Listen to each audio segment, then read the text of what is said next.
नमस्कार, मैं हूं सच्चिदानंद वशिष्ठ। और सज्जनों, सितंबर का महीना ये कन्या राशि वालों के लिए कैसा जाएगा, कैसा रहने वाला है, क्या क्या इसमें हमें ध्यान रखना है।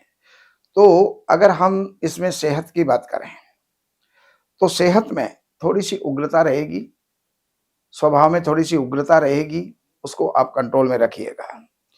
धन की स्थिति को अगर देखें, परिवार की कुटुंब की स्थिति को देखें तो बृहस्पति की दृष्टि है, बहुत ही सुंदर वातावरण रहेगा। परिवार का माहौल बढ़िया रहेगा, हंसी खुशी के साथ में आपका समय गुजरेगा।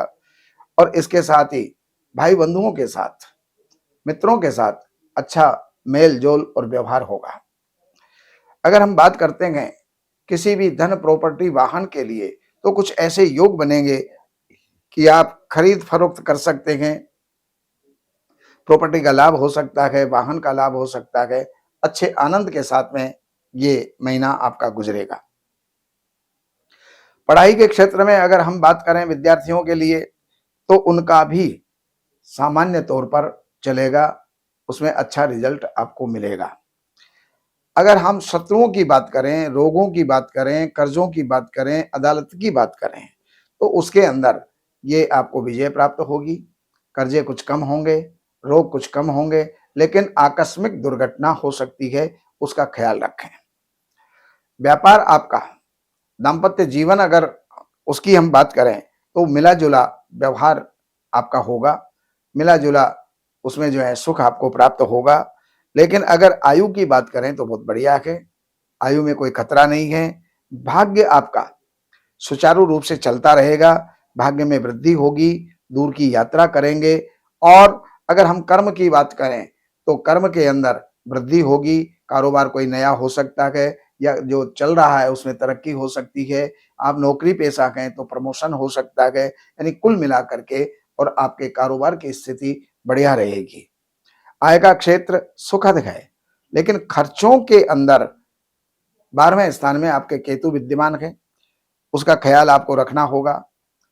कभी आकस्मिक रूप से कोई भी चीटिंग धोखा ये आपके साथ हो सकता है, तो उसका आपको ख्याल रखना होगा। तो ये तो जानकारियां मैंने आपको दी। अब मैं दैनिक राशिफल आपको दे रहा हूं। जो 1 सितंबर है वो आपके पराक्रम की वृद्धि करेगी, भाइयों में मेल करेगी। लेकिन 2-3 तारीख ये आपके लिए थोड़ी चिंताजनक हो सकती हैं। शिव जी की आराधना और दूध चीनी का दान। 4-5 तारीख ये आपके लिए सुंदर है, सुखद है। अगर आप इंटरव्यू देने जा रहे हैं तो निश्चित आपको सफलता मिलेगी। अगर आप पढ़ रहे हैं तो पढ़ाई में सफलता मिलेगी।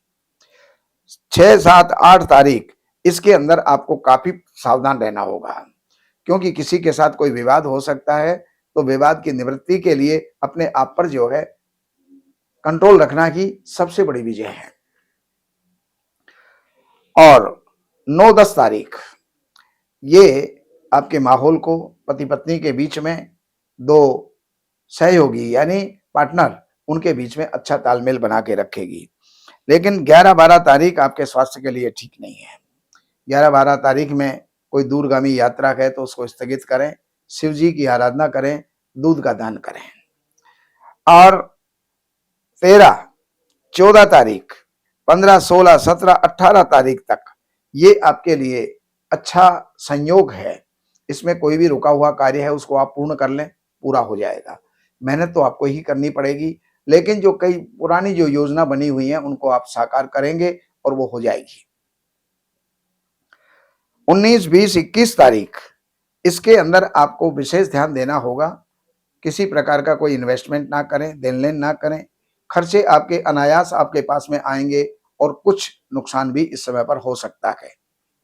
लेकिन 22-23, 24-25, 22-23, 24-25 और 26 तारीख ये आपके लिए बहुत सुंदर। 26 के साथ में 27-28 तारीख तक भी आपके लिए बहुत सुंदर और सुखद जो है ये परिणाम लेकर के आएंगे। इसमें भी बहुत से रुके हुए कार्य आपके पूरे होंगे। कुटुंब के अंदर अच्छा माहौल रहेगा, स्वास्थ्य आपका अच्छा रहेगा, भाइयों के साथ, मित्रों के साथ अच्छा तालमेल आपका बनेगा। लेकिन 29, 30 और 31 तारीख आपके स्वास्थ्य के लिए अच्छी नहीं है।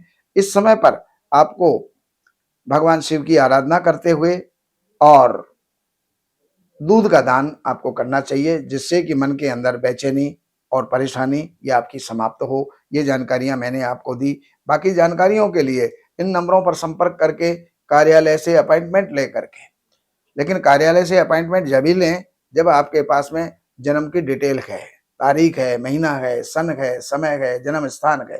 तो इन नंबरों पर संपर्क करके कार्यालय से अपॉइंटमेंट लेकर के कार्यालय की सेवाएं हैं वो अर्पण करके और आप जो भी जानना चाहते हैं जान करके लाभ उठा सकते हैं। नमस्कार।